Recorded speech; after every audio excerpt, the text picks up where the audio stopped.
Hey y'all, it's Paula with Hillbilly Orchids. Welcome back to my channel. If you're new here, welcome. I hope you find my channel interesting and stick around and subscribe. And if you've been with me all along, I appreciate your support and coming along with me and learning and talking about orchids. So, with that said, I should have done this spotlight on this gorgeous girl right here in front of you. I should have done it long before now. These blooms have been out for probably a month or a little more. They're starting to fade off a little bit. Getting a little, little signs of going over now. Of course, I did during the weekend walk around, found 2 more blooms back there. I need to figure out but see, it's got blooms on it. That one's got spike, so I need to figure out how and where to move it to give them a chance to come out. So I'm gonna get to see some more of her. But 7 blooms on this pretty girl. Yeah, it's so sad to see her going over. I just hate it. 7 blooms on her this year has just blown me away. I did do a short little video on her. But she smells like, I can't explain to you right now. I wish that we had smell-o-vision, because the fragrance right now that I'm smelling is just so sweet. And I mean, just if you could just smell her and how, oh, you guys, she's just unbelievably fantastically smelling. But like I said, I do regret not doing a spotlight on her earlier. So, forgive her little blooms for going over, but she has been such a beauty throughout my whole month. There was not a day you couldn't come in here and stand in front of this beautiful thing and not smile, looking at that. So she has made my month. There's no doubt about it. And I really was afraid that she wasn't going to do much this year. I had actually told Michael McCarthy, I was like, look at this big plant, and there's no sign of no buds or nothing on her. And he laughs at me now, of course. But see, that's the thing. When I got her, she was just a couple of pseudobulbs. And she was a rescue. She was a rootless rescue. I paid $10. $10 for that plant, and I think that is really honestly the best $10 I ever spent.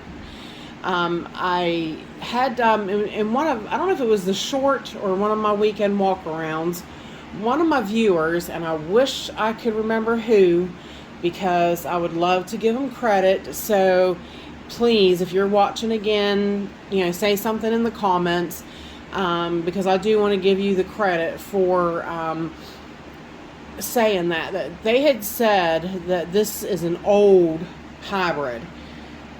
Well, I wasn't aware of how old a hybrid that it actually was. I found a couple different, in researching her out, I found a couple of different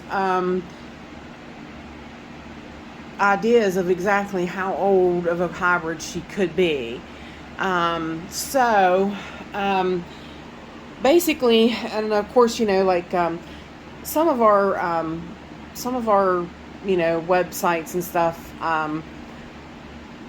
of our, what am I trying to say? Like Chadwick Orchids, for example, they've been around for, a long time. Their information is key. You know what I mean? Like, you'd believe them over an orchid board. You know what I mean? So, kind of, if Chadwick says it, then you believe it. You know what I mean? That kind of thing. And excuse me if I sound sniffly, and I'm so tired. I've been yawning. So, Been up all night keeping the fire going to stay warm. But, so basically, this is Laeliocattleya Cornelia Kalapana, okay, which is Cattleya labia, or labia, labia. I was so tired. Stop it, Paula. Cattleya labiata, crossed with Laelia pumila. And basically, it's a light pink to lavender. They consider her compact. She kind of is, but she's she's compact, but she gets big. So, and she is a winter bloomer. So they consider spring, winter time right now, I guess, is when it blooms. But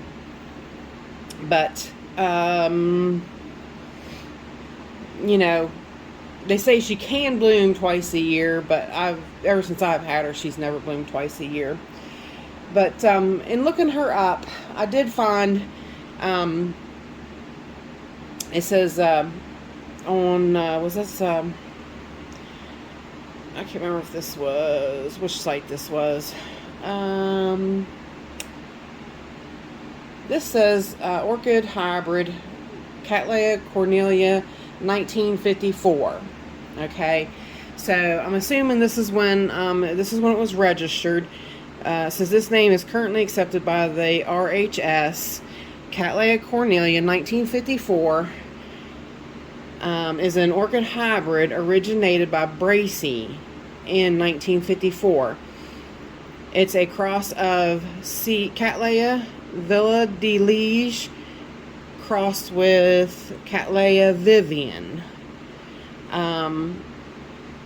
Now, it says, like I said, it says the registrant was Bracy in the year 1954. The species composition is Cattleya warswesii, 63%, with Cattleya labiata, 19%, crossed with Cattleya doyana, 19%. That's what I'm saying. That's one place that I found a little bit of information about her. There's really not a whole lot out there about her as well, which does kind of, lead you to believe that maybe she really is an older hybrid. This site I came across, this is Waldor Orchids. They have them for sale. It says Cattleya Cornelia, 1954, Kalapana. And that's what her cross is. This is Kalapana cross. And it says it's a 1954 orchid hybrid originated by Bracy in 1954. So basically, where's the other one at? This one says, see, that's why I said you go to another one, and this one gives you, I can't remember if this is Orchid Roots, but this one says Cattleya Cornelia, 1893. I don't know if that, of course it says that, it's the Cornelia Veitch, Veitch, 1893, is RHS registered. Cattleya labiata crossed with Cattleya pumila. And when you look at the, I'll put this up on the screen. When you look at the crosses, it says Fred Clark, Cattleya Cornelia, 1893, Foralia. Then it gives you Caesar Wenzel is Cattleya Cornelia, 1893, Varcerulia. Then you go down and it shows you Pim Little, Cattleya Cornelia, 1893, Kalapana. So, not sure exactly, either way. I mean, if it's 1893, it's really, really old. If it's 1954, it's still really, really old. So, but, like I said, I really wanted to thank the person that had stated to me that they thought that was a really old hybrid cross. which obviously, like I said, I guess she is, and obviously that's the best $10 I've ever spent. You know, she's been fantastic. Right now, she's in a 8-inch net pot, and I mean, she's just full of roots. And if I ever go to repot her, I don't know what I'm gonna do. She is just a beast. But I do want to say, you know, anybody, if you can get a hold of her, she is a must for any collection. I mean, you will not be disappointed. Obviously, you give them, you know, in my environment, she gets the highlight, the warm temperatures, and the high humidity, and that is everything that a cattleya needs to thrive and do well. Obviously, according to the roots and everything, she's loving her fertilizer. I feed her the regular, what I feed everybody else, the Jack's 2-part system at 150 to 200 parts per million right now in the spring. I'm starting to increase it because, you know, we are going to start, I slowly increase till I get to where I want them at in the summer. And I usually start in the spring. So I'm starting a little bit, getting them increased, and, you know, so hopefully they'll be just full blast this summer, and that's what I'm hoping for. But she's a must for anybody's collection, honestly. You know, and if I ever divide her up or anything when I go to repot her, you know, I'll definitely let y'all know if I have any divisions for sale or anything. But I mean, she's just, I mean, really, honestly, you don't have to say a whole lot. Just look at her.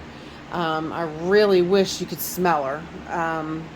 That's the only thing that I can't push enough. She doesn't have a typical cattleya scent. She's very sweet. Very sweet. I don't want to say honeysuckle sweet because she don't smell like honeysuckle. It's just a fantastic sweet smell. But, you know, basically that's about it. Like I said, I'll put up that stuff that I read to you on screen so you can kind of check it out yourself. And, you know, like I said, if you can get her, get her. This is a really great one to have. And obviously this year, it's took me probably 2 to 3 years to get her to this. So, you know, I mean, you can't ask for better. Not from a couple of pseudobulbs of, you know, a couple rootless pseudobulbs. You cannot ask for better. So, with that said, I appreciate you all stopping by and hanging out with us. We appreciate you. With that said, bye for now, y'all. Till we meet again.